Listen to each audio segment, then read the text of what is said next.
All right. Hello, everyone. GM. Welcome to a special weekly recap episode of not only Overpriced JPEGs, but potentially also the Looksrare pod. I think to be determined if this is really a full crossover episode or if y'all are just joining me here today.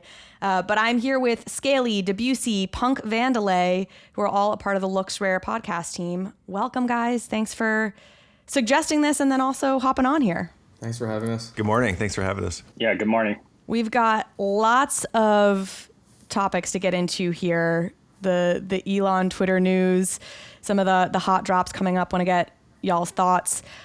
Before we fully kick off, though, I do have to give us a moment to give thanks and hear a word from our sponsors. It's increasingly obvious that everything will become tokenized, and NFT marketplaces needs robust financial reporting, performance analysis, and the peace of mind that they are compliance ready.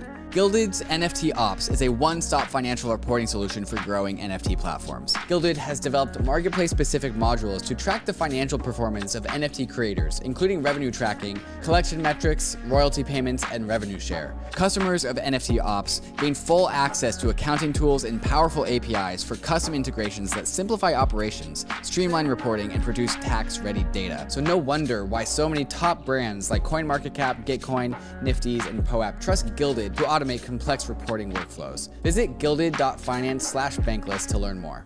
If you're starting on your NFT journey, you need MetaMask. This is your tool to unlock the world of DeFi and NFTs without giving up custody over your private keys. MetaMask is both a secure in-browser wallet and also a secure bridge for your hardware wallet so that you can connect to any Web3 enabled website. You can now trade tokens with any DEX or aggregator. MetaMask Swap gathers real-time pricing information across the DeFi exchange ecosystem, allowing you to select your best price while getting all of the MetaMask benefits of self-custody, lower gas costs, and increased transaction success rates. MetaMask also has a fantastic mobile wallet, which I use while I'm out and about. And I use it to collect POAPs, NFTs, and use it for all my DeFi things while I'm away from home. If you haven't downloaded MetaMask, you gotta try it out. Download MetaMask for desktop and mobile at metamask.io, or load up your Ledger, Trezor, Keystone, or Lattice hardware wallets so that they too can get into Web3. All right. Big news this morning. Elon Musk has put in an offer to buy Twitter. He obviously has already purchased 9.8% of the company. Was that right? And now is trying to buy the rest of it. Thoughts? Scaly, I think, were you the one who was most excited about this, or is it all of you? Yeah, well, my favorite part was the price he offered. It was $54.20, which was like, 10% or 20% above the current market price. But I don't think that was just a random price he came up with. Elon really is just the god of the Twitter trolls. Like or god of the trolls. I don't know. I've made this point here before that I do love this space for that. Like when the GameStop thing was going down, and you had all these people who were putting sell orders or automatic sells on at, it was like 420.69, and you're like, these are people who are bringing down like big institutional hedge funds, and then they have the sense of humor of children, and Elon is just the god of that. You have to love it, though. I mean, come on. I know, I do. I think it's hilarious. Debussy, Van, thoughts? So I think it's super bullish for the crypto markets, actually, because if he does acquire Twitter, they might actually, onboard, let's say, Ethereum or Bitcoin or whatever cryptocurrency it is on Twitter. So hopefully it plays out well for us. That's an interesting thought. I worry he's like a little bit erratic on these things. Because he is such a troll, he does seem to kind of like to play with the crypto market. For sure. Like Dogecoin one day, we're going to offer Bitcoin. You can buy Tesla with Bitcoin one day. That's gone the next day. Like, he does seem to introduce a lot of volatility to these markets when he decides to play in them, which, he obviously is a very serious person who's built these massive companies. But that's why we love him, and we love the crypto markets, right? That's true. Van, how about you? Yeah, no, I think his track record speaks for itself. He is a troll, but he's continued to change our lives for the better, and he's brought us electric cars. And out in LA, he's digging holes underground to try to solve traffic, sending satellites to provide internet, to remote locations. So I think ultimately he does provide a lot of value. So very interested to see, where he takes Twitter if he does in fact purchase the company. One of you was saying that the offer itself may be a little bit of a troll in that it's probably unlikely that it'll be accepted. Is that you, Scaly? Yeah, from what I was reading just briefly, but it kind of makes sense, right? Is what was the final number? It was something like 50 billion or something. And while he's technically worth a lot more than that on paper, it's tied up in right. Yeah, it's tied up in the Tesla stock. He'd have to borrow against that. SpaceX, it's kind of hard to value. And so for him to really come up with that kind of funding would strain even the richest man in the world. And so it seems a little unlikely, or I'd say quite unlikely, that he's actually going to do this, which makes me wonder, is this all just a troll? And then the kind of sad part is, it said he said in his offer, if they don't accept, he's going to reconsider his ownership position and basically dump all his stock. See, that, I feel like that's the sort of, he's obviously a very serious business person, but that kind of thing is like a little bit unnerving. Like, I don't know how much Twitter, I don't know if he's passionate or serious enough about it to be the kind of, I don't know, CEO owner of it that he's been to Tesla and these other companies. Mm-hmm. And I know that's sort of the point. Go ahead.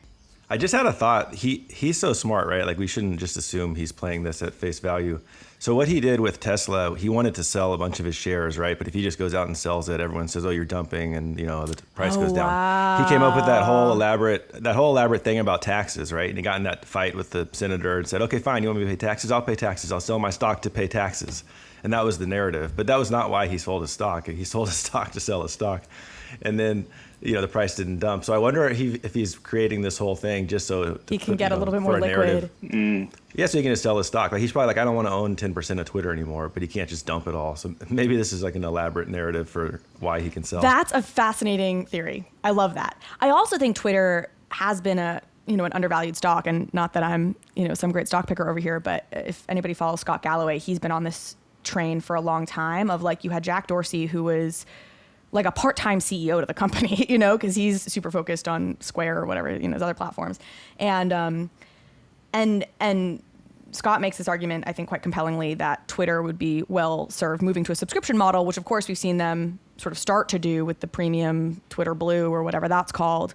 So I also think there's like a decent marketplace. Like, it is probably an undervalued company because it's been kind of held down over the last few years by a not super present CEO, and therefore not a lot of innovation or like smart business moves coming out of it. So, borrow the 50 billion, buy it, probably can good opportunity to drive the stock price up, cover your other costs, and be able to get a little bit out of your Tesla position, which is just huge at this point. I like it. I think that's an interesting theory. All right, I think that's enough stonks. Huh? Maybe we should move on to NFTs. the better stuff. Driftershoots. This is, he dropped, he had a recent drop.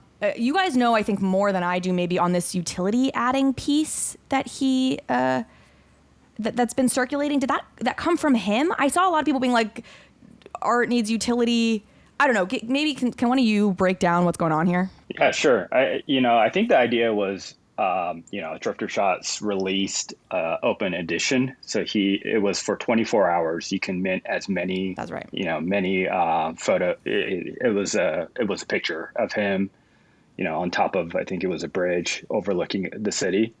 So the story behind it is that he had just, been released. So it was a big moment for him. Open editions usually don't go for 24 hours. So once everything was said and done, there was a ton that were minted. I think it was over 10,000. Correct me if I'm wrong. I thought it was like 5,700, but you are tracking this closer than I am. No, Let me look it up. Yeah, it was about 10,000. Oh, it was about 10,000. Okay. And so, so basically right after the drop, I don't know who started it, but people started saying like, hey, so now what do we get? We just bought this, like, what's in it for me? And I think his response was kind of like, excuse me, like, it's art, it's a photograph, and you bought it. What are you talking about? And then people started getting mad that he wasn't going to offer utility in the future. And then it brought up this whole, very interesting point, right? That if you're an artist in this space with all these games that have been played recently with these projects, can you just release an art NFT anymore? Are you allowed to just do that? Okay, so that is what it was. It was the utility, because I was seeing chatter, but I couldn't tell if he had said, hey, there's going to be utility to this, and like he had made some announcement, or if it was the community putting that pressure on. That makes sense. I really am so on the side of artists on this, of like, you can be an artist and not have to provide utility to people who buy your NFT. Obviously, if you promise something or you say there's going to be utility, deliver on that. But like otherwise, do your art. Like I'm so 100% on the side of artists on this. Exactly. Well, you know what's fascinating? About like 2 years ago, in 2020, on Nifty Gateway, there were tons of open editions, right? Slime Sunday ended up having a piece open for 48 hours for $40, and nobody complained. You know, I think he minted over, correct me if I'm wrong, I think it's like over 500 pieces, which is, you know, astounding right now if you think about it. But like no one ever complains about like the price of it, you know, they just appreciate the art. And it feels like the new wave of people coming in are so used to having everything utility based that they don't realize that, you know, NFT started just, you know, just by collecting art, right? And I actually it's like I posted a tweet yesterday by CyberBrokers. He's one of the founders of CyberBrokers. And he said, like, back in 2017, 18, and 19, there were NFTs that had utility, you know, and they were also cheap. And so I'm basically quoting here right now. He's like, they also used to be cheap or free and offered all of the utility off the bat, like breathing cats and collecting beer parts. And back then, the price never went up, right? And that's why they kind of like died, you know, they ended up like fading away. But now since price is increasing, everyone is jumping on this utility bandwagon.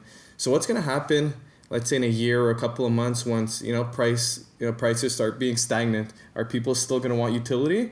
Or are we going to go back to just like liking art for art? And that's my big question.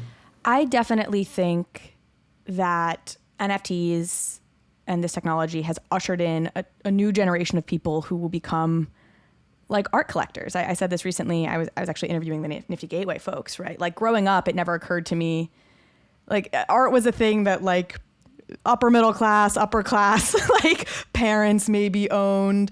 Like it just seemed, you know, you needed to have such disposable income, and it wasn't really of interest to me. And now through this, now I'm interested in art in a way that I never previously had been. And I think you'll see more of sort of my generation like interested in art. I just think we're in this place in the market where, because there are people making so much money, we're still in that very frothy, you know, bubbly place, early internet day comparisons that you hear all the time, right? Where people are just expecting everything to make them a ton of money, and that will eventually simmer down. Also, Driftershoots, it's Driftershoots, right? Right? I always want to say drifter. Wait, that is what I always want to say, like drift shooters. I always mix up the ER. His work is incredible. Like the Where My Vans Go art, or, you know, shots are just incredible. If folks haven't seen that, they should go check it out, because it's just like pictures of his feet in his Vans, like all over the world in these like high up locations, and it's just breathtaking. Yeah, they're amazing. Our friend who's on the pod sometimes, Plum, he bought 2 of those Where My Vans Go, and in early days. I remember at the time. Well, not super early, but earlier, you know, the price has gone up since he's bought them. And I'd already heard of him, but when he did that, he pulled the trigger on those. I was so impressed. And, you know, I think that's part of the reason he did this. Well, I know it's part of the reason he did this drop, right? Is people like me and everyone else who loves his work, but doesn't want to pay 50, 60 ETH for one of those pieces could get in for 0.2, you know. And initially the open edition for 24 hours seemed a bit ridiculous, like kind of greedy. But the more I think about it, I don't see why it's like, who cares, right? The whole point is that if you want to buy one, you get to buy one, and it's 0.2. And because it's 24 hours, there's not going to be a gas war. But I think this backlash is from the people you were talking about earlier who are just trying to flip, and they mistake it. It's their own fault, right? 100%. Like if you bought 10 of those for 0.2 to sell 9 of them, well, why would anyone want to pay more than 0.2? Everyone who wanted one bought one. Totally. I would love to have somebody who's not on this side. I'd love to actually hear from somebody who is aggrieved and understand their argument, because to me it is so ridiculous to have created an expectation in your own mind and then be mad when an artist delivering on exactly what they said, which was a piece of art, doesn't fulfill the expectation that you made up. Like, what?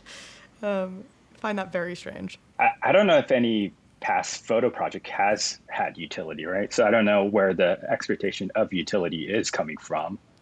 I think it's literally from the word NFT. I interviewed Danny Cole. No, I'm not. It's like, I interviewed Danny Cole. It came out, I guess, yesterday, and he is creating utility with Creature World, which is his project in many ways. But it's a little different than your maybe typical NFT project. And, he's dealt with that, having to like kind of realign the community's expectations. And we talked about just the pressure on all projects these days, even projects that have openly said they're going to have utility. It's like, it's never enough. There's really an insatiability to communities right now that, again, I think ultimately will simmer as the market matures. I'll say just last thing also, what's his name? Driftershoots' name? Is it Isaac?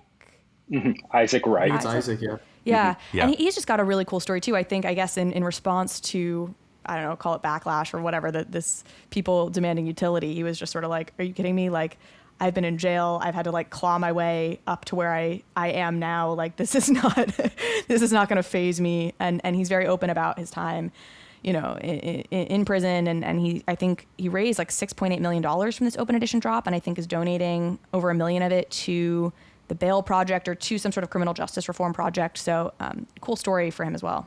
Mm-hmm. Absolutely. Yeah. His attitude is pretty awesome. The tweet that I really liked said, "Stop asking artists to do utility," and it said it over and over and over again, kind of like a kid writing on a chalkboard. And that tweet blew up. And then because before that, some people were trolling him, like I said, and it just, the whole thing's kind of ridiculous, but it really sums up sort of where we are right now in the space and what people expect and what artists have to go through. I mean, speaking of Danny, I just thought, I think we all have creatures on this pod, the three of us. I'm pretty sure we do. Yeah, so I love that project. And it's sad if you think about, I don't know how your interview went. I'll listen to it. I can't wait. But, I feel for the artist, right? Like, you come out with a really good project. I just glanced at the floor. It's 0.55. I don't track it. That's pretty low for that project. Mm-hmm. It's still way above mint. People love it. On all accounts, it's been successful, yet he probably is getting pressure, I imagine, that it's not doing well because, what are you doing for me right now? Why hasn't the floor quadrupled? And there's so much pressure on these projects. Totally. We did talk about it. And I think he's got such a good head on his shoulders and understands, like, he's like, I want to do things that make me proud, that push things forward in the way that I've always wanted to and intend to. And I asked him, and he said he does feel pressure sometimes to like tow to the mob, but he just kind of has, his true north is really like what excites me in the morning. And I understood even better. And again, I'm a creature holder and I've been following his journey, but talking to him, I understood even better what his intention is with the project. And I'm still bullish long-term on it, realistically. But yeah, I mean, he's definitely gotten backlash at various points. And he also has a community that really loves him and are diehards, but it's tough out there, man. Have any of you released NFTs previously? Do you have NFT projects? Actually, the three of us are doing a project called Aliens 8. Liens, and it's in pre-production, so we're gonna launch in probably 1 to 2 months. Wow, that's exciting. Good for you. Godspeed. I've said on the show, like, I love NFTs. It will be a long time before I decide to launch an NFT project because I just see the work that goes into it.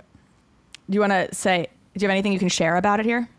I'd love to. Yeah, the one thing I was gonna say is, what we decided, because of a lot of those pressures that we were feeling and what we kind of really wanted to do is just make a fun NFT project. And so we were actually doing a free mint and no royalties. Oh, I love that. And so the only way we would make any money is we were retaining a portion of the NFTs for ourselves. And so that, just like CryptoPunks did, that's the model that we're emulating. And so to me personally, it relieves a lot of that stress, right? Totally. It's like we're giving these away for free. We're not even taking royalties.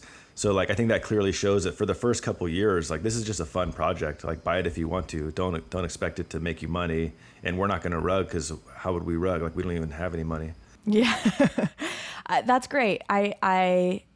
Yes, I feel my heart settle when I think about doing something that way, as opposed to selling and then having the pressure to make the price go up, basically. Yeah. Van, Deb, anything?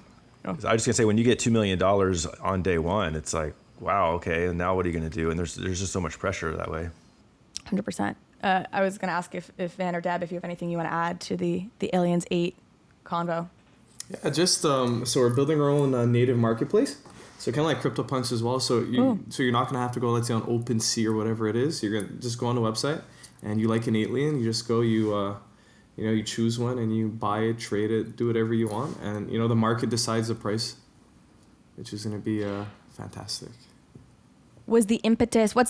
Is it wanting to get closer to your community? Is it just we love NFTs, this is fun? What was the moment that made you want to do it? The three of us combined, we've been in the NFT space for a really long time, and we've always wanted to create a project, and we thought that it was the perfect, with all the projects, they're raising millions of dollars, creating something. We're like, let's find, let's create a project that's free basically, and get a team that's in it for the long run. So all of our developers, our Solidity developer, our front end developers, they're not even getting paid. They're just getting paid by aliens as well, and they're in it to like build a name for themselves in the NFT community. We find that really important to build. You want to build a persona for yourself in the space and not seem like someone in it just for the money. This I like, and you've got my wheels spinning, because I think, that it would be fun. And if you're going to be in this space commentating on it, as all of us are, I've been a part of a number of drops, so I understand how that mechanism works. But there is something nice about having your own project, but yeah, removing the sort of pricing pressure is lovely. Definitely. All right, I like it. We'll continue to track it. Maybe you guys will come back on in like an official interview capacity at some point when you have it out. Anything else we want to say on Driftershoots, or I want to move to Aku, which I'm pumped about. Just gonna say with the pricing of Driftershoots, so I think it was released at 0.2, and then I think the floor dropped even to below 0.1, and then now I just glanced, it's at 0.16 or something. So it's just funny how, that's a pretty big, in percentage terms, a pretty big price variation in just a couple of days. It's just funny how people are kind of crazy, right? Like, why didn't you just buy it and hang on to it? Like, everyone's trying to flip it and then dump it, and then people are buying at the bottom, and it's like, it's just crypto. It's how it is. I know it is. It's a lot of irrationality in all markets, but but crypto is everything on steroids, I feel like. Okay, Aku. Have y'all been tracking Micah Johnson and what's happening with Aku? We have. We actually, on our pod that we recorded a couple of nights ago that just came out, we talked quite a bit about Aku. We're okay. Aku fanboys. Yeah. Okay, I'm so into this. I think it's so underpriced, and I'm like always afraid to say that because obviously like everyone do your own research. But like, I bought 2 this morning. I'm gonna buy more. I'm so into this project. Who wants to kick it off? Deb, Van, do either of you want to? Maybe Deb. I feel like you haven't kicked off one of these segments yet. Sure. Honestly, I would love to, but Van knows more about it than I do. He's been on it on it since the beginning. So I'll let Van do it. Cool. Yeah, we're all very excited about Akutars, and I think going back, the start was there were Aku chapters when Micah released these in the past. I think there's been a total of 10 chapters. So if you were a chapter holder, you were given an airdrop, which is nice, totally free, 1 Akutar per chapter, and if you had a certain number of chapters, you got these OG variations of the mint passes, which would give you a more rare Akutar. So it's been very innovative the way he's tackled this, and you see it with the price going up that there's been there's a lot of hype building up. He's been collabing with well-known brands such as Billionaire Boys Club, Ice Cream, Puma. Yeah, Puma's huge. Yeah, Puma. And Puma's, I used to be a sneakerhead back in the day, and have some friends that are still sneakerheads. They said Puma's, getting very popular. They've signed some major names like LaMelo Ball, and they have J. Cole collaborations. So, yeah, that's a huge collab for them. Yeah, so I'll give a little bit of even taking it a little further back, just in case there are folks who haven't been tracking it, because I do think there's a community of people who are deep into it and love it, but I also think there's like a broader like part of the NFT world that sort of hasn't been on it. Do you guys feel the same way? Do you feel like there's a cohort of people that just like haven't discovered this project yet? Totally. Yeah, for sure. Yeah.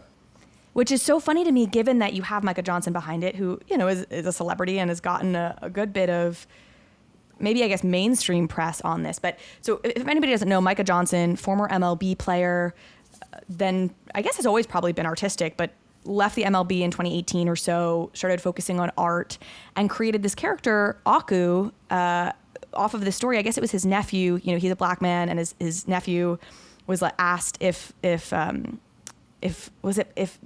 black people can be astronauts. It was something like that then led Micah to create this character of a black astronaut, Aku. And then, he did these 10 drops, all with this Aku character that became the 10 chapters. But they're animated. They're little short films, these drops, which I love because I'm more auditory than I am visual.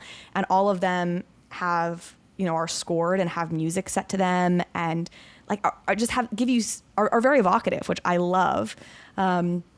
So that's sort of the context. And then he's dropping this 15,000 Akutar, 3D character version of Aku next week. And if you have held the chapters, you're going to get airdropped them. You already have the mint pass. I am going to be in the Amazon next week. I want to get in on the public mint, but I'm going to have no Wi-Fi. I'm trying to figure out how I can scheme this thing. Maybe I'll just buy a mint pass, or I might have my boyfriend. He'd be like, these are the instructions. This is when it's dropping. Ooh, that's this is what I need you to do. Don't fuck this up, babe. You go to advanced gas, you click this button. Yes.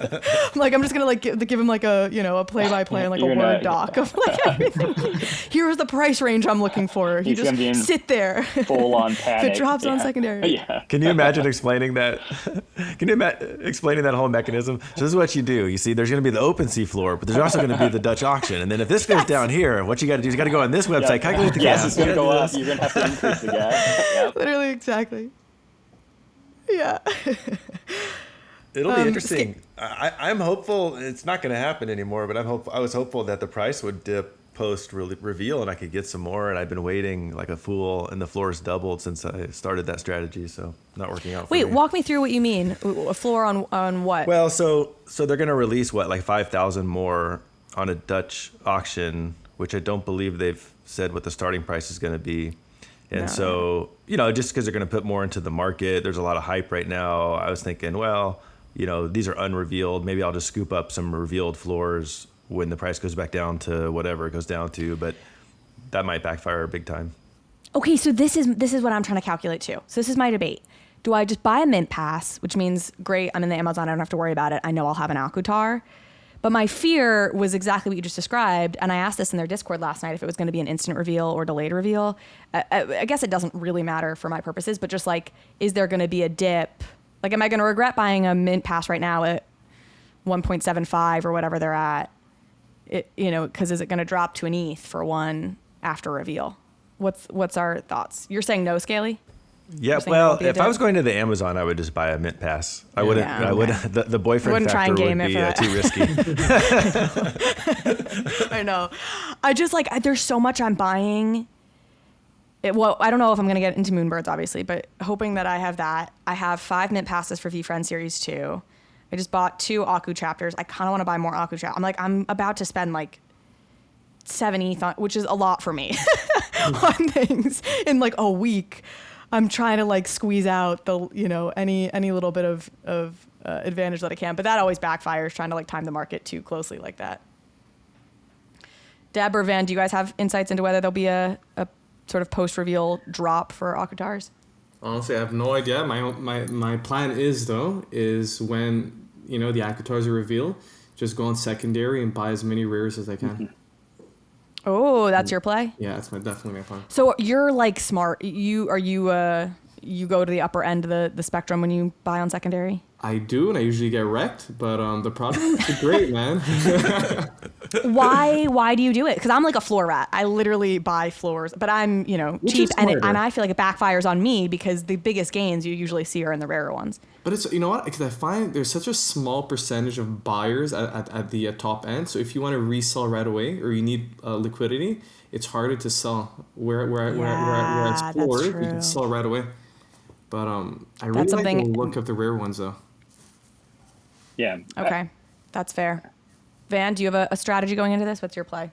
Yeah, I like the time period right after the reveal, because that's when, these flippers are just trying to get out. So they start undercutting each other, and that's where you can swoop in, get it below, what the initial unrevealed cost was, and then it'll kind of make its way back up. So you have to be around for that period, though. That's the tricky part. Unless you have a really well-trained boyfriend. Exactly. This is the debate.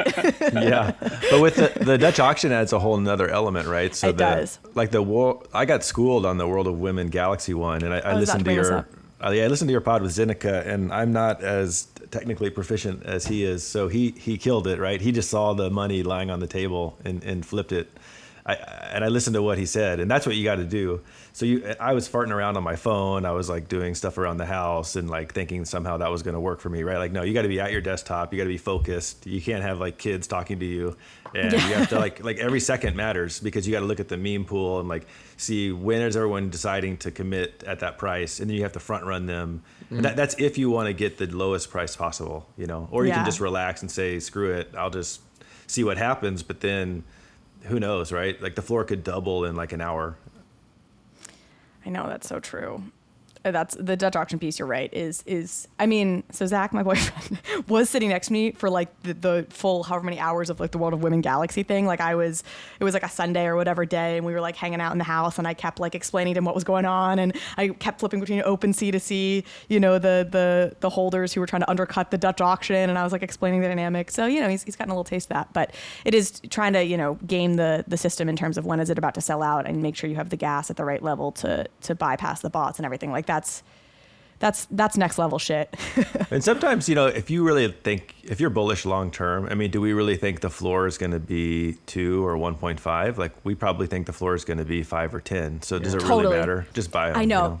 100%. And I totally agree with that. Like if this wasn't such a big potentially spending week for me, I think I would care less. And so it's so stupid. It's like, just, I need to be more long term about it, because I think all of this stuff is undervalued. Like to the point where I'm like, am I taking crazy pills? And I guess because there's been a big run up. There was a big run up, obviously, before the snapshot was taken for the Akutars, and then prices come down a little bit since that snapshot, obviously. But so there has been a run up, but I'm still just like, these just seem undervalued to me. I'm gonna drop a little alpha here that we mentioned on our pod as well from Zinc, Zinc interviewed Micah, and I don't know if it was in his interview or some other discussion he had with him, but he said over and over again that the chapters are the kind of fundamental piece to this. And if you look at the chapters, there's one for 0.3, there's one for 0.4, it's chapter 8, chapter 9. And if you watch the videos, they're beautiful. So I bought 8, 9, and 10 yesterday for a total of like the same price as an Akutar. I bought 5 and 10 this morning for 0.4 each. What's 0.3? Which chapter's 0.3? Chapter 8, I believe, is the cheapest. Okay, so I might buy more. This was my problem. I was like, ooh, I can feel it this morning. I was like, I'm about to go this week. And then right before I leave for the Amazon, I'm about to go in on Aku chapters. Because they are beautiful, to your point, Scaly. People should go check them out if they haven't seen them. I don't want to hype them up too bad, because I'm like, they're this well-kept secret, and I just want to go buy more before the rest of the world seems to catch on to them. RARIBLE is the NFT platform that's leading the charge into the multi-chain universe ahead of us. Available on Flow, Tezos, Polygon, and of course, Ethereum, RARIBLE is the perfect place for NFT newcomers, profile picture collectors, and experienced NFT traders. RARIBLE has a variety of NFT features that set it apart from other NFT marketplaces. They have a native messaging function allowing you to DM your friends or haggle with sellers. They also have a mobile app on iOS and Android with a built-in NFT portfolio tracker tool, so you can easily check the value of your digital art portfolio. RARIBLE is built on the RARIBLE protocol, a multi-purpose, open source, and community-governed NFT protocol that helps build products and services across the NFT ecosystem, including white label marketplaces tailored to specific NFT communities. So go to rarible.com and start discovering and trading NFTs, putting in floor bids to join PFP communities, and DM with some brand new internet friends. Living a bankless life requires taking control over your own private keys. And that's why so many in the Bankless Nation already have their Ledger hardware wallet. And brand new to the Ledger lineup of hardware wallets is the Ledger Nano S Plus, a huge upgrade to the world's most popular hardware wallet. With more memory and a larger screen, the Nano S Plus makes it easy to navigate and verify your transactions. And the paired Ledger Live desktop app gives you increased transparency as to what is about to happen with your NFT. What you see is what you sign. The Nano S Plus gives you the smoothest possible user experience while you're doing all of your crypto things. So go to the Ledger website to check out the features of the new Ledger Nano S Plus and join the waitlist to get yours. And don't forget about the Crypto Life card, also powered by Ledger. The CL card is a crypto debit card that hooks right into the Ledger Live app, right next to all the DeFi apps and services that you're already used to doing, like swapping tokens and staking. So if you don't have a Ledger hardware wallet, go to ledger.com, grab a Ledger, and take control over your crypto. Okay. Enough said there. Do we have more? More on Oculus? Question for you guys, because Moonbirds is really hyped right now. If you had 10 ETH and the floor for Moonbirds was 10 ETH, and you had a choice between buying, let's say, 10 ETH worth of Akutars or one Moonbird, what would you do? Man, that's a hard Great choice. question. That's tough, man. Yeah, that's a great question. That is a really tough question. Undecided. I think because I already have a lot of exposure to Aku, I would have to go with the Moonbird. Yeah, I feel the same on that one, because I think if you didn't, so the question is, do you have any exposure to the Moonbirds? Like Zero. if you already have one, maybe, you go with the Akus, but if you have zero, I think you want to be in that, Exposed. exposed to that ecosystem. So I think you're right. I think I'm probably there too, but I hate having one of things because I hate not, I hate not being able to sell out. But I agree, having exposure to Proof and Moonbirds is hard to turn down. What do you think they'll go for? It's the people will be able to get them for the 2.5 ETH who get on the list. What do you think they'll start selling for in secondary immediately after? 10. Really? You think it'll go that high that quickly? And I think what it'll are even Proof go collectives, like 80 ETH now? 80, 90, yeah. yeah, I agree. I think it's going to settle around 8 to 10. You may be able to get in at 8 if you time it right, but I can't agree with God. that. Please get me on the auction. Or please, I just want to be on the allow list. I don't think I've ever seen more OG, like people I really respect in the space talk about Moonbirds in a way that like they kind of act like it's a secret, and it's like the worst kept secret ever, Oh my God. Well, it's funny. So I interviewed the team, and I think Proof was so stealth, right? The Proof Collective drop. Like, I feel like so many people just missed that, right? And I feel like only recently did people really become aware that it's like was trading at like 40, 50 ETH, and of course now is up way higher. And so in their Discord, I guess a lot of people were like, how is anybody going to know about Moonbirds? Like, we have to make sure people know about it. When they first sort of told their Discord they were doing it. And now the Discord's like, stop telling people about it. Like then they went in the other direction where it just so instantly became known everywhere. I felt like as like the drop. I know. Well, because I heard his interview with you, and he mentioned at that point he already knew the cat was out of the bag, but his first mention of it on Proof was he was saying how we picked 2.5. Now I know that's way too high. We don't expect it to sell at that. I'm sitting there yelling at my car going, what? Like, of course it's going to sell at that. I'll buy 5 right now for that price. Like, what are you talking 100%. About, Kevin? Yeah, I know. That was like one of my questions for him. I was like, I've heard you say on a couple Twitter spaces, like, you don't expect it to sell it at 2.5. Like, really? Like, are you kidding? And then it was shortly after that interview, they knew at that point, and they were like, they switched it to this new model. Well, Moonbirds is actually one of our topics. Is there anything else? So are any of you guys in Proof Collective? It sounds like no, based on the thought experiment Deb just did. My biggest cope probably ever is I did know about it because I listened to Proof since it came out, and I love Kevin Rose, and I don't know what the hell I was thinking. I was all set to buy it. I have like DMs of me telling other people you should get this. I'm gonna get it. It'll probably settle at 3, and I think it was that weird psychological phenomenon. It happened to release. It was a Saturday, and the market was really cold. And the drop went from 3 to 2.5 to 2 to 1.5. And I was DMing with some other guy, and he's like, do you think we should get one? And I'm like, I don't know, maybe not. And then the fact that it went lower than I was guessing made me not want to buy it. Totally know that and phenomenon. then I didn't buy it. And then I just kind of forgot about it. And you're right. And the next thing I knew, it was like 20 ETH. I'm like, what the heck? Yeah. Yeah, I also was like vaguely aware of it, but I was not even to that point. Like, I wasn't tracking the drop. I listen to Proof sometimes too.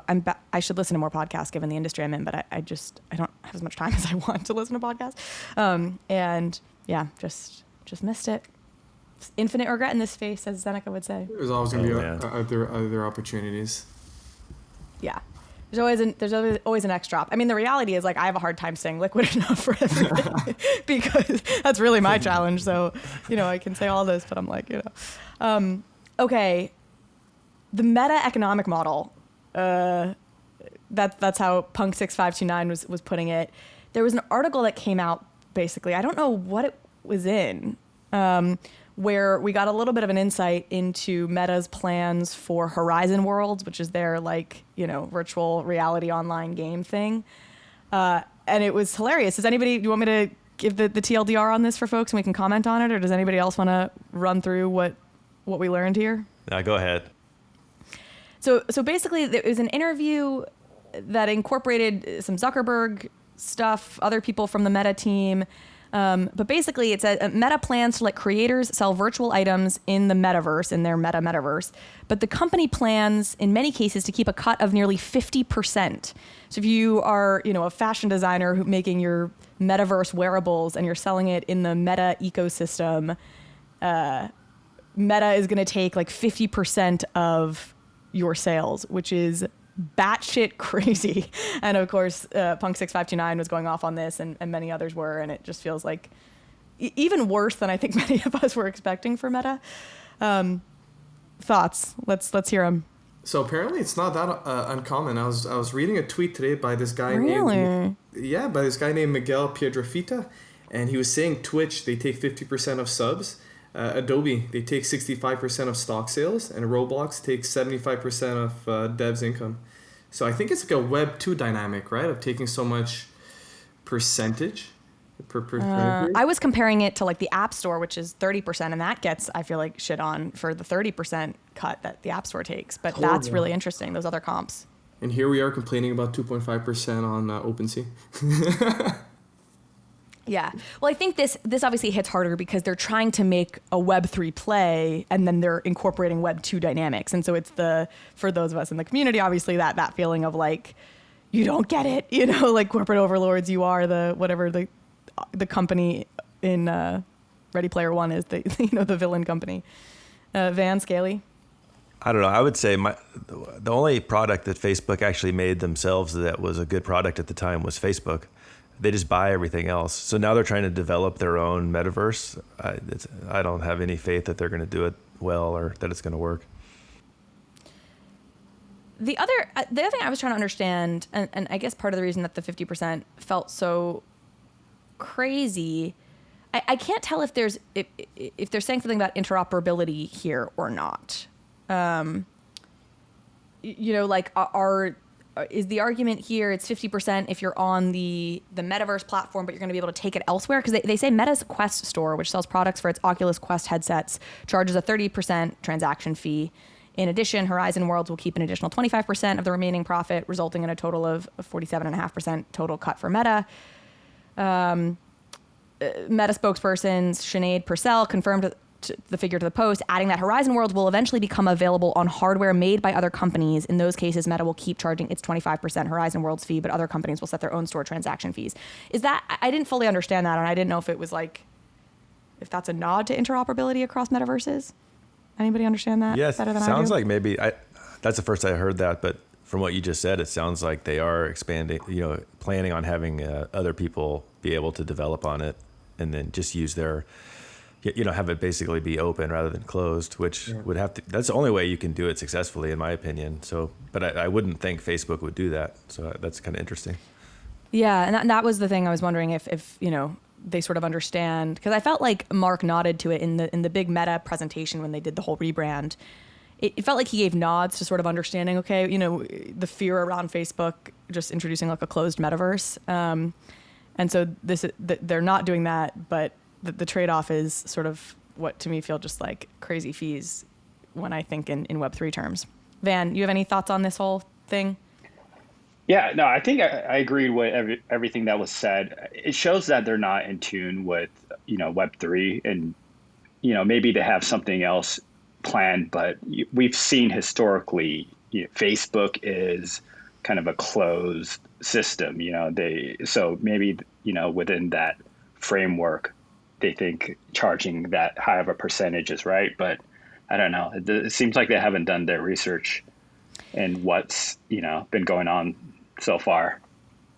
I just think they're going to need to have such a crazy moat of some sort in order to justify it, because you're going to have so many platforms that will undercut it that are Web3 native. And obviously maybe the moat is the billions of users that they have, and that's what they're betting on, or because I'm with you, Scaly, like I just don't see them innovating to the point of like the tech or the experience or the world being so superior to anyone else who's also trying to do this right now with all the hype around the metaverse and all the different players building it. So I'm just very skeptical that they will be able to produce a product with enough draw in and of itself to command those kinds of percentages. But they do have billions of users, and they're like literally the internet in some countries. So what do I know? Okay. Forbes announced a billionaire collection. Forbes announced an NFT collection, and it's a bunch of characters that are fake billionaires. They were launched on FTX. Did anybody have like initial reactions to this? And then I have some things that I actually think are sort of interesting about it. Yeah, reading the article, I thought it was a joke at first. Yeah, like I didn't think it was serious, and I'm like, no, they're actually serious. Yes. And just continuing along the article, they said, they are going to require you to KYC, which is, I feel like that's a big no-no, and it's going to create a lot of folks not wanting to even participate. We don't want a KYC, right? We're all noms right here, like we have, I'm Punk Vandelay. So yeah, I don't want to, have to KYC in order to participate in your project. I totally agree that it felt more like an April Fool's Day prank initially, where you're just like, because there's a world in which it feels like kind of bizarrely tone deaf to launch. Like, I don't know. It was just, very tone deaf. And then it's on FTX, and you've got, Sam Bankman-Fried is one of the youngest billionaires. Like, it just felt like this weird, like, very elitist thing. I will say, as I've learned more about it, I think there are some elements to it that are actually kind of interesting. But Dab, Scaly, would love your thoughts if they evolved at all, or you still just think it's pretty tone deaf. Is it on Solana? If it's FTX, I just would assume it would be. That's a really interesting question that I don't know the answer to. Kind of has a Solana vibe, if you ask me. Yeah. Is that shade? It is. It's funny because I was looking at the NFTs themselves on Forbes, and it was really weird. I was struggling to figure out how to like get to the marketplace from the page of them. When you see a press release on some of these NFT projects, they won't even say which blockchain it's on, which is so funny. Yeah. So funny. But even the Forbes site, like I'm on the Forbes site where they're showing wait, hold on. We're going to find this. Yeah, the photos of the actual NFTs are the best part. They have little crowns on their head. So they're billionaires with little crowns. Yeah, that's funny. It's ETH. It's deposit at least 0.25 ETH into your FTX account, the minimum amount needed to take part in our NFT billionaire collection sale. Oh, okay. So I think it sounds like it's Ethereum. I'm curious what Deb thinks and what you thought was good about it, Carly, because I didn't quite understand the whole point of it, to be honest. Yeah. Honestly, Deb, the same thing. I have no idea what this whole project is about. I got confused reading it. Yeah. So, okay, here was the piece that I thought was kind of interesting. And because, Forbes obviously is well known for its billionaires list, and it comes out with that every year, and we can all, say the billionaire thing is tone deaf, but I know who's a billionaire according to the Forbes list, not closely, but I'm up on that. And these billionaires that they have, what was the piece? So they each of their NFT billionaires has like a fake portfolio that's been like randomly generated of like the stocks they hold or whatever they have in their portfolio, and that portfolio, based on the real prices of whatever stocks they have, they're going to update in real time. So like their ranking on the Forbes NFT billionaire list is going to change according to how well or not their stock portfolio is doing. I kind of thought that was fun. And I kind of thought that was an interesting, maybe like dynamic rarity system. I don't know if it'll play out that way, but if almost like there's something there where the value of them will correspond to, the kind of value of the portfolios they hold at any given minute. I thought that was kind of interesting. And then of course they have done the thing where they worked with a artist in Barcelona to create the artwork for it. And so the billionaires themselves are like super diverse and fun looking. And there's sort of an element of, the diverse billionaires list, and I don't know, some of that was better to me than what at first glance just being like this billionaire's NFT? Like, what the heck? So I warmed to it a little bit. I'm still not going to buy them, but I warmed to it. No, agree with you there. I did like the diversity, looking at all the, the mock-ups that they had. I'll also add that they have stories. Like each of these NFT, each of their billionaires has like a little profile on Forbes. And for me, this is something I think that's been underdone in the NFT space, which is, the picking is very visual right now. You pick characters based on very visual traits. And I've said this before, like I'm a story person, I'm an auditory person. So I like the idea of reading stories about different characters and then picking which NFT I want based on backstory and based on traits other than just the visual traits. So each of these have like they have a profession and they have a little profile. And I think I actually kind of like that as well. That's cool. Interesting. Yeah, I guess there's some parts of that are novel, but I don't know. Like none of that appeals to me in any way. It's funny. Yeah. Fair enough. Yeah. Again, not actually planning on buying in, but and this is like the general market reaction to it, right? Is it being sort of resoundingly slammed? Yeah, it doesn't seem to. I haven't really seen much about it. Sort of irrelevant in my opinion. I haven't heard anything about it, but doesn't mean it's not going to do well, right? Like the space is big enough where stuff comes out of nowhere and does well. Yeah.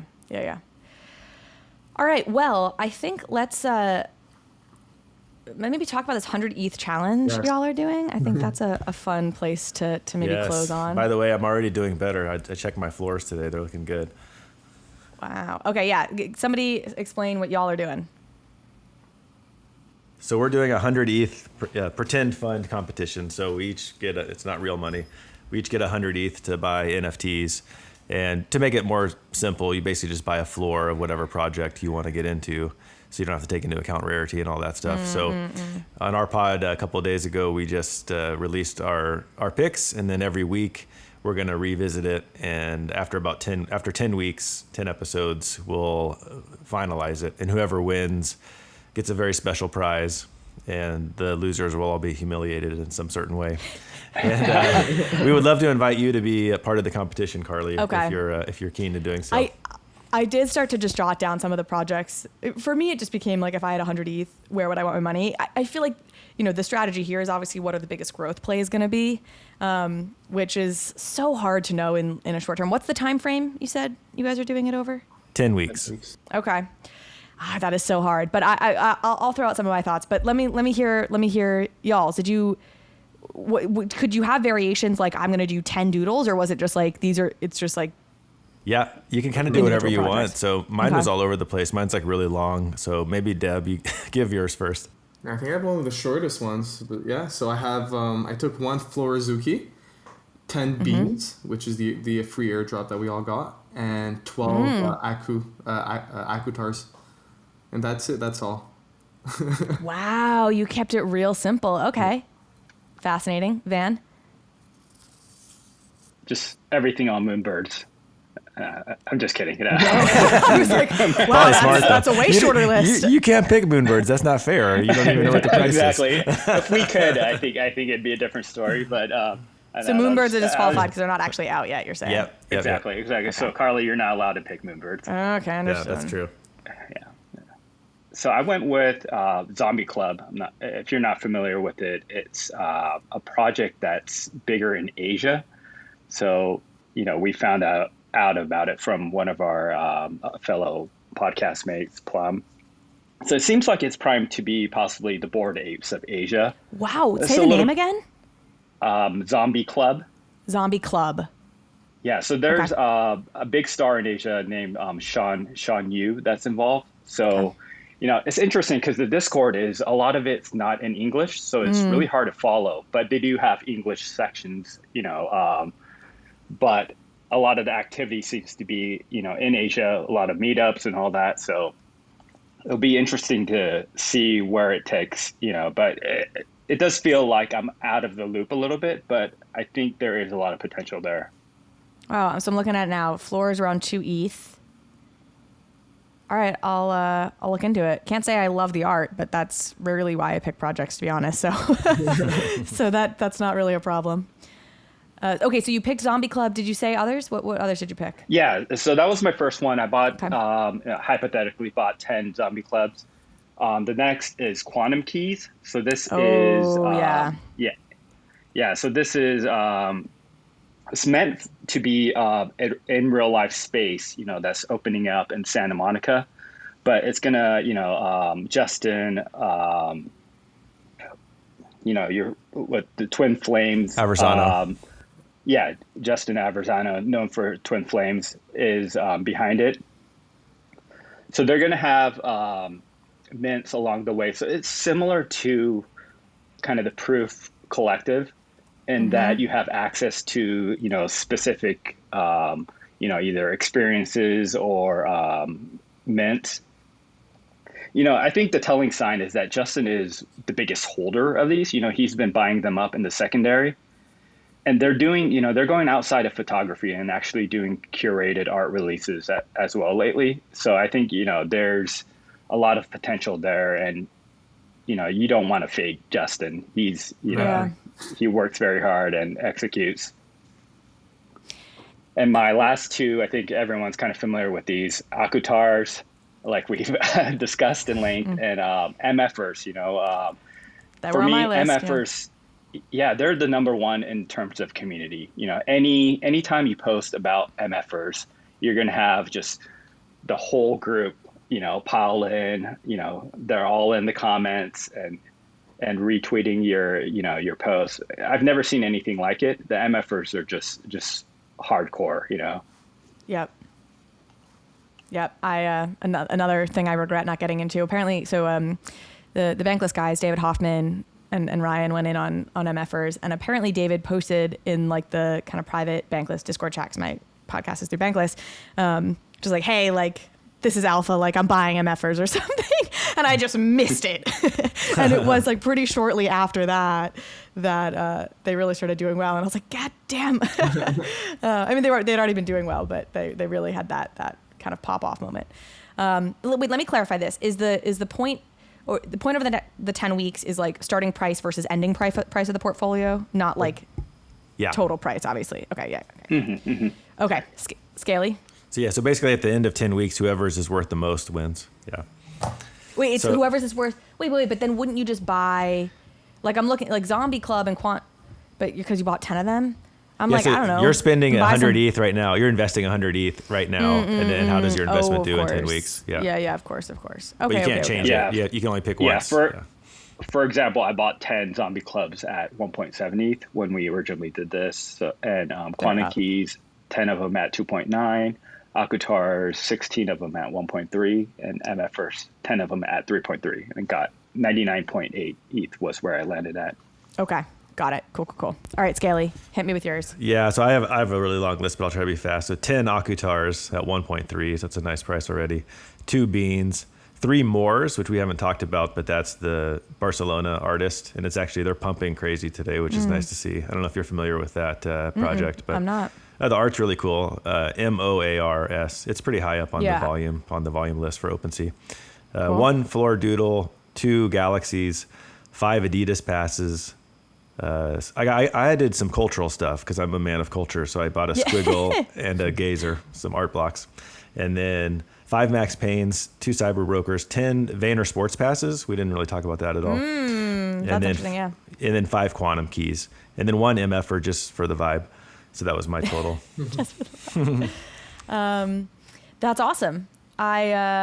All right, I'll do mine. I mean, I haven't actually done mine, but I did start jotting down the projects I'd want to be in. I haven't done the quantities, but CyberBrokers was actually the first one that came to mind for me. I'm like very bullish CyberBrokers. I'm very bitter I didn't buy it too. Again, I have a problem pulling the trigger on things.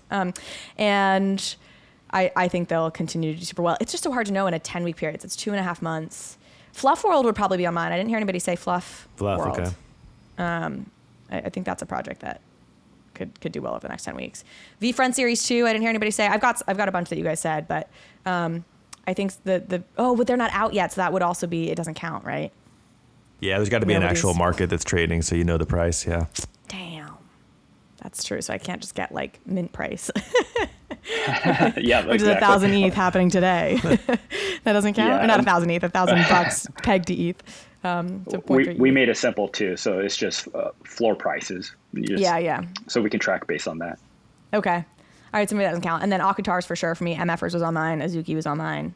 I had a Doodles, World of Women Galaxy. So some overlap with you guys. We're just like, I haven't picked quantities. So I'll have to pick quantities, get myself to 100 ETH. And then... tighten it up and then send it over, and we'll put you in the pool. And then we're going to have some other guests join, and it'll be fun. I mean, they'll join a little later, so maybe that's an advantage, or I don't know, we'll see, but it should be fun. Or the prices, if things are going up, floor prices could be higher then, and it's sort of a disadvantage, Yeah, honestly, you never know, right? Even if you had 1 week to go, that's not necessarily an advantage, right?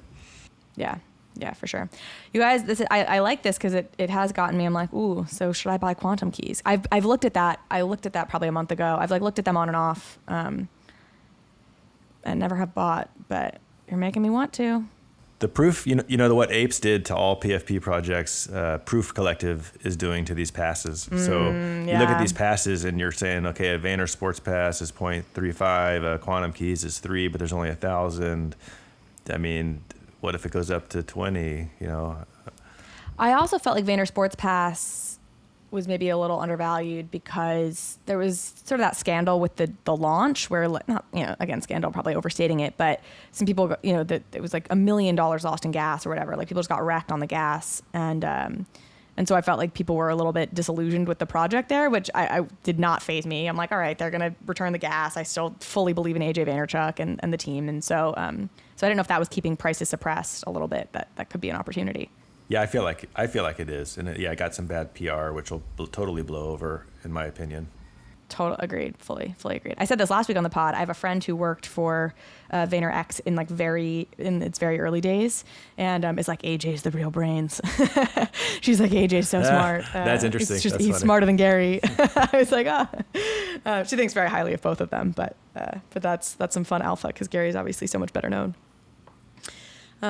Cool. Okay.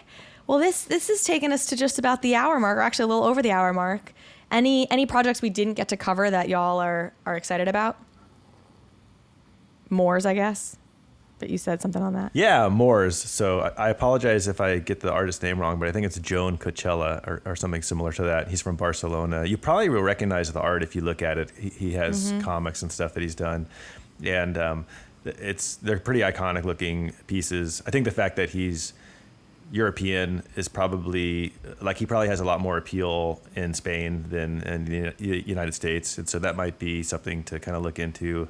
I wish I had dropped this alpha yesterday because the floor's doubled in a day. Wow. But we'll see what happens. I mean, maybe it'll go back down tomorrow. But my point was that I actually really like the art, and I bought one that I have it on my mural frame right now, and I just really like it. So I didn't necessarily buy it as an investment, but because you like it. Yeah, that's cool. I'll shout out, I've worked with Gare, who's also a Spanish artist who does crypto geishas, and then he did a super geisha launch that the company I work for was, his partner in.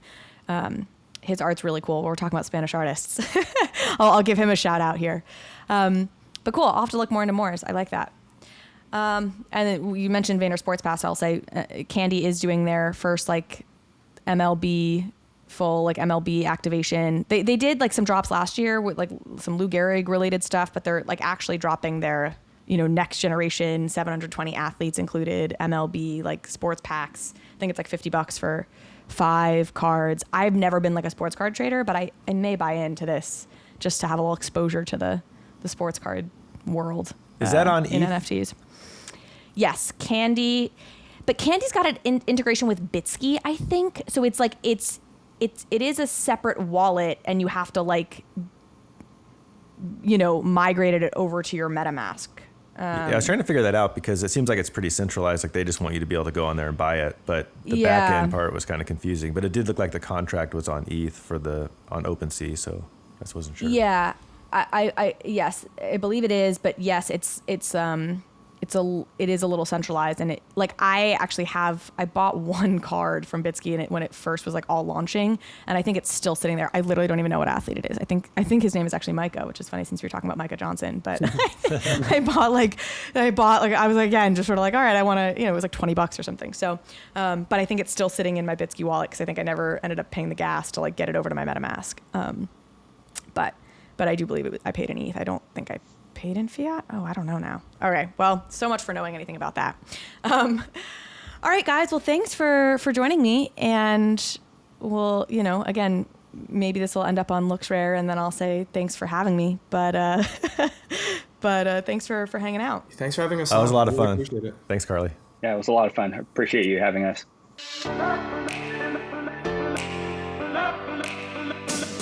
Hey, we hope you enjoyed the video. If you did, head over to Bankless HQ right now to develop your crypto investing skills and learn how to free yourself from banks and gain your financial independence.